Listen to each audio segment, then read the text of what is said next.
This guy thought he was heading upstairs for a wild Vegas night. Instead, he ended up dead on the hotel floor.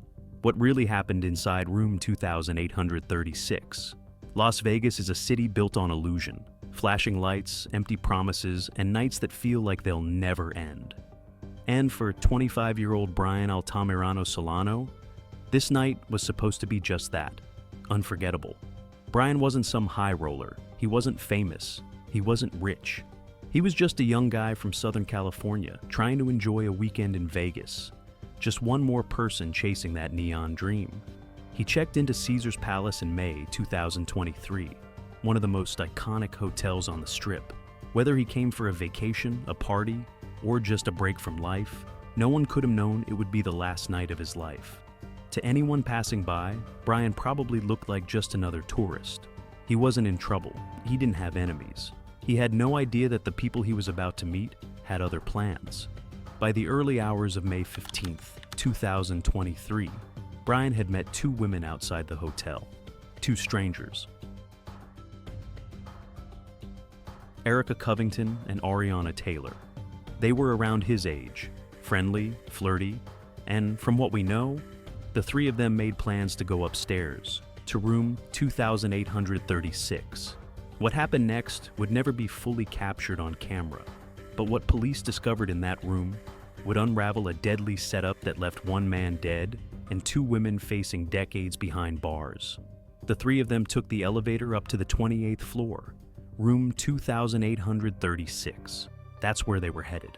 Security footage caught them walking side by side, casual, laughing, like nothing was out of the ordinary. What happened inside that room wasn't recorded, but what we do know is that Bryan never walked back out. Less than an hour later, Erica and Ariana were seen leaving the room, alone. They weren't rushing, just moving with purpose. One of them had Bryan's backpack. No calls for help, no report of anything unusual, just silence. It wasn't until the next morning, when a housekeeper unlocked the door, that anyone knew something was wrong. When first responders entered room 2836, they didn't walk into a chaotic crime scene. They walked into silence. Bryan was lying on the carpet near the bed. One gunshot to the chest, no signs of a struggle, no blood spatter beyond the entry wound. He'd been dead for hours, but nothing in the room screamed violence. In fact, it looked like he had just laid down and never got up. There was no wallet, no phone, no backpack. But the drawers weren't pulled open. Luggage wasn't ransacked. This didn't look like a robbery. It looked like a hit. The only physical clue? A single 9mm shell casing on the floor. No prints, no weapon, no trace of who pulled the trigger. But it was enough. For detectives, that casing would become the thread that unraveled everything. That single shell casing, left behind in room 2836, was the only solid lead detectives had.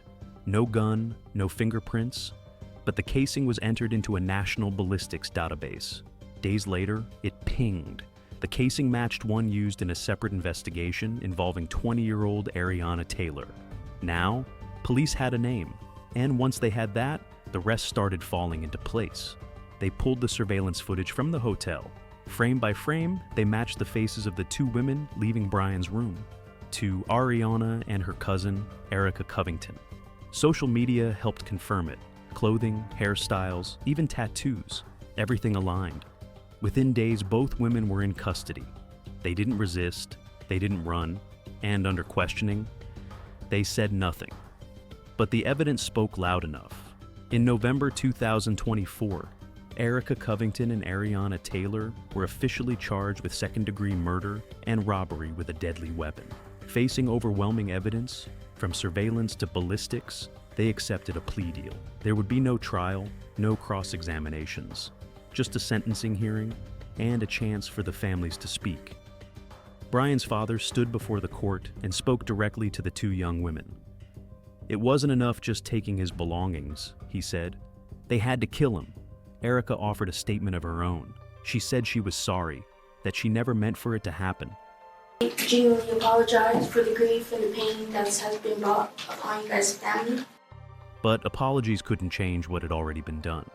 Each woman was sentenced to 10 to 25 years for second-degree murder and 2 to 5 additional years for the robbery. They'll be eligible for parole one day. But Bryan won't. Bryan Altamirano-Solano didn't die in some back alley or dangerous part of town. He died in one of the most famous hotels in America, with two people he had only just met. In a city built on fantasy, it's easy to forget how real the danger can be. One decision, one meeting, one moment where things feel exciting until they aren't. 3 lives collided that night in room 2836. One ended, 2 were shattered, and an entire family was left with nothing but questions and a grave. There was no big twist, no long trial, just a young man with no idea he was walking into the last room of his life. And in the end, Vegas kept moving. The lights stayed on, but for one family, the world stopped.